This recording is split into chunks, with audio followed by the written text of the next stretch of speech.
The rain had started before sunrise and never truly stopped. It wasn't dramatic thunderstorm rain, the kind people remembered. It was worse. A steady gray curtain that covered the city in silence and turned every streetlight into a blurry halo.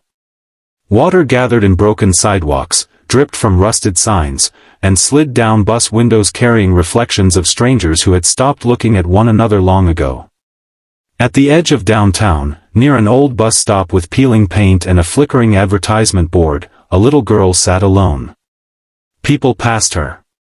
A man in a business suit adjusted his expensive watch and hurried away. Two teenagers laughed while sharing earphones.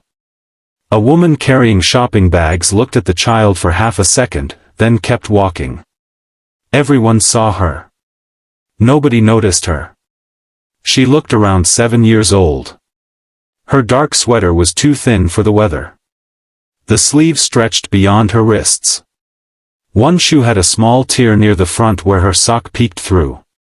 She held a stuffed rabbit close against her chest. Old. Faded. Missing one eye. Its fur looked worn from years of being hugged during difficult nights. Yet the girl wasn't crying. Children alone in storms usually cry. This one watched. Quietly. Like someone waiting for something important. Her gaze stayed fixed on the road. Not restless. Not scared. Patient. As if she knew exactly who would arrive. Hours passed. The city grew louder. Morning turned into afternoon. Afternoon dissolved into evening. The rain continued. Then, shortly after 8, headlights cut through the darkness. A convoy of black vehicles slowed near the luxury hotel across the street. Security men stepped out first. Umbrellas opened instantly. Drivers moved with rehearsed efficiency. The hotel staff straightened their uniforms near the entrance. Because everyone knew who had arrived.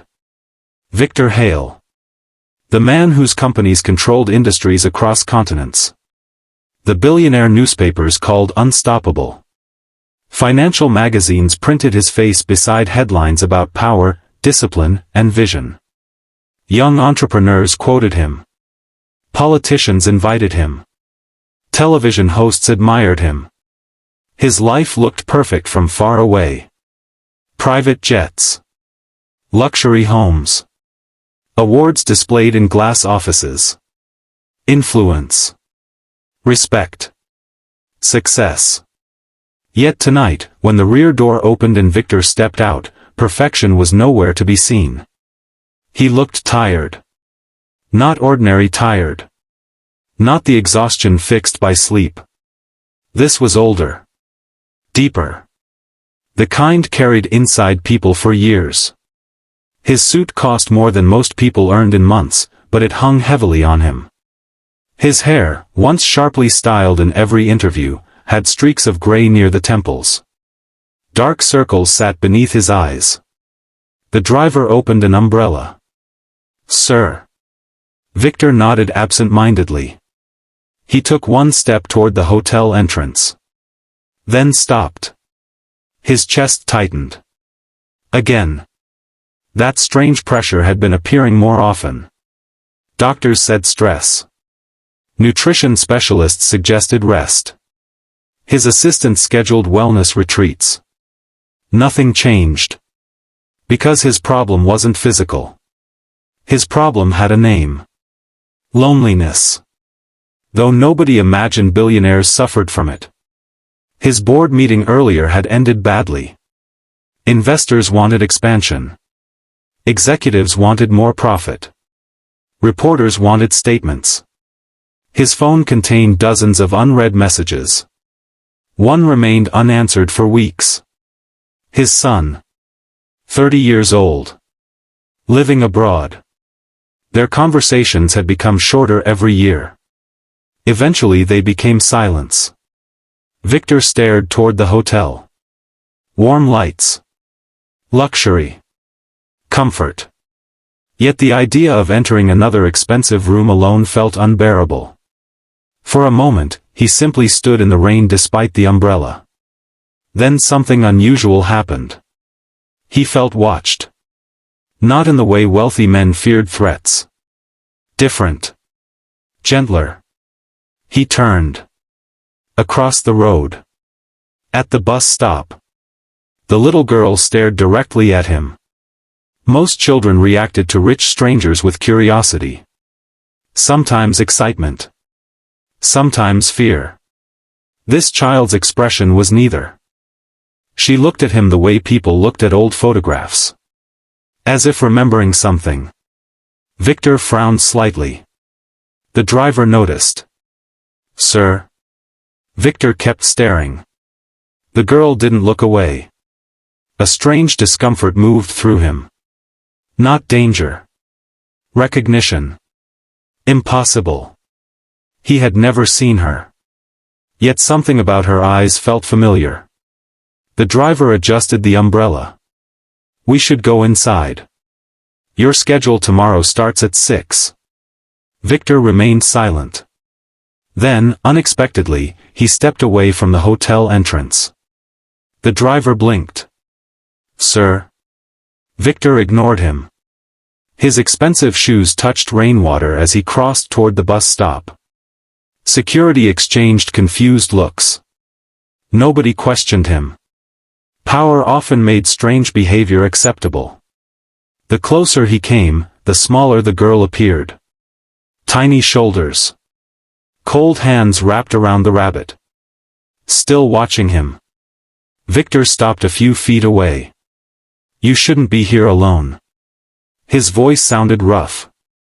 The girl tilted her head. "You look tired." He almost smiled despite himself. Children rarely filtered thoughts. "I'm fine." Automatic.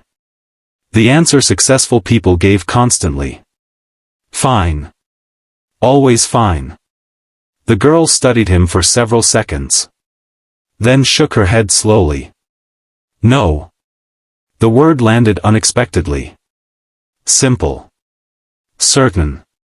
Victor crossed his arms. "No? You look like my daddy before he went away." Something shifted behind his ribs. Small. Uncomfortable. He glanced at the rabbit. At her worn shoes. "Where is your father?" The child lowered her eyes. Not dramatically. Just quietly.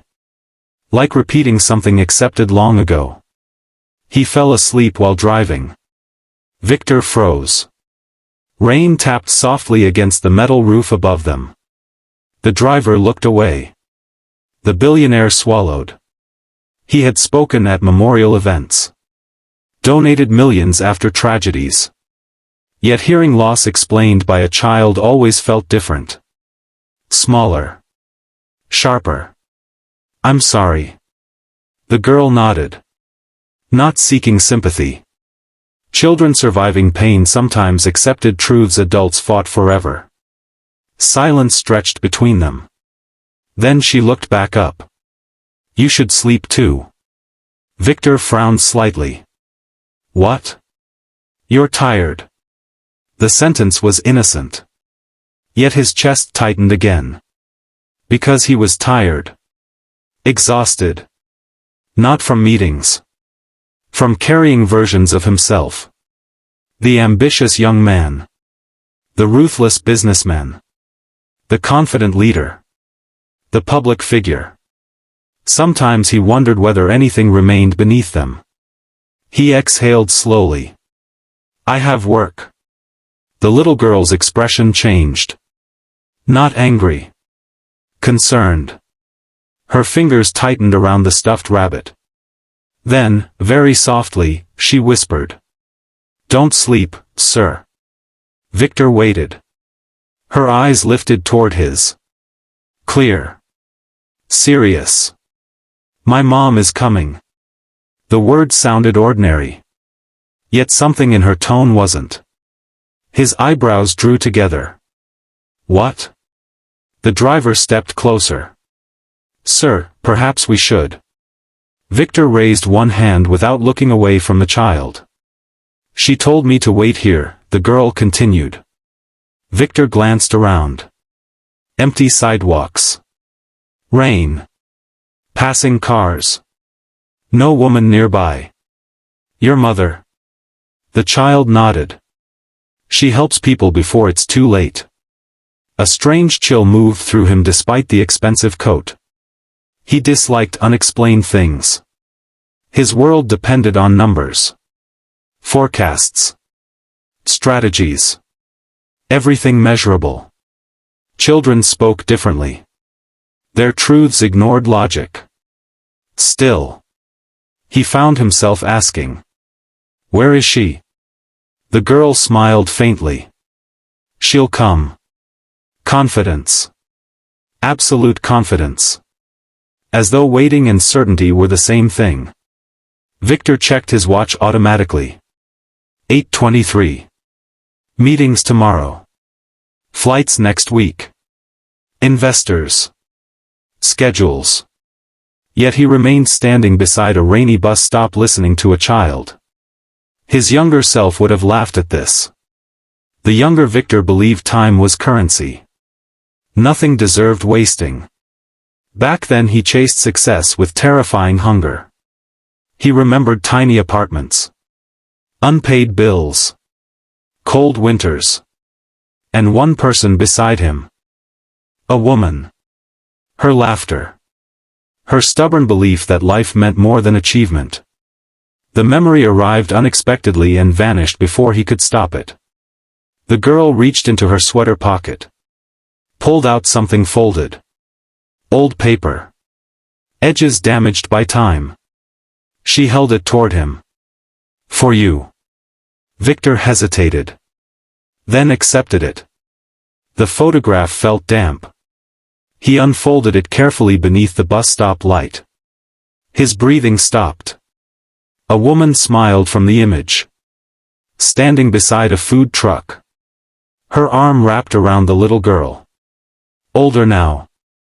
Lines near her eyes. But unmistakable. His fingers trembled. No. Impossible. The world narrowed. Noise disappeared. Rain vanished. Only that face remained. Elena. His mind rejected it instantly. Because memory insisted she belonged to another life. 25 years earlier. Before wealth. Before magazines. Before private jets. Before becoming Victor Hale. There had only been Victor. Poor. Driven. Terrified of remaining insignificant forever. And Elena. A waitress studying nursing at night. The woman who believed in him when his business ideas sounded foolish. The woman who shared cheap dinners because neither could afford more. The woman who laughed at storms. The woman who once said, "If you become rich someday, promise you won't disappear." His stomach twisted. He had promised. Then broken it. Years passed. Opportunity arrived. Then obsession. Expansion. Travel. Success. Calls unanswered. Letters delayed. Excuses. One day silence. By the time he returned searching, she was gone. Moved. Disappeared. Life had carried her elsewhere. Or so he believed. His hand tightened around the photograph. Impossible. Impossible. Yet there she was. Older. Real. His voice barely worked. Where did you get this? The little girl looked surprised. From my mommy. The answer struck like impact. Victor stared at her. Then back at the photo. Then at the child. Calculations formed unconsciously. Age. Time. Features. Eyes. His pulse accelerated. No. Surely not. The rain intensified outside. The driver stepped forward anxiously. Sir? Victor ignored him. His throat tightened. The girl continued softly. She said if I ever saw a man who looked sad even when rich. Her small finger lifted. Pointed directly at him. I should tell him she forgave him. Everything inside him stopped. Forgave. The word shattered something hidden for decades. Because guilt had followed him into every success. Boardrooms. Awards. Mansions. It sat quietly behind achievements. The memory of someone left behind. Someone loved. Someone lost. And now. Forgiveness. Offered after 25 years. His eyes burned unexpectedly. He hadn't cried in years. Not when his marriage ended. Not when his father died. Not when loneliness became permanent. Yet standing beside a bus stop with a strange child. His chest hurt. Real pain. He whispered. Where is your mother? The girl looked toward the dark road. Headlights moved through rain in the distance. Then she answered softly. She's coming. Victor followed her gaze. A distant vehicle approached slowly. White. Old. Almost hidden by weather. His heartbeat grew louder. Not because of fear. Because of something worse. Hope. The one thing he stopped allowing himself years ago. The little girl hugged her rabbit tighter. Completely calm. As if miracles happened every day. And for the first time in decades. Victor Hale, billionaire, feared meeting the past more than losing everything he owned.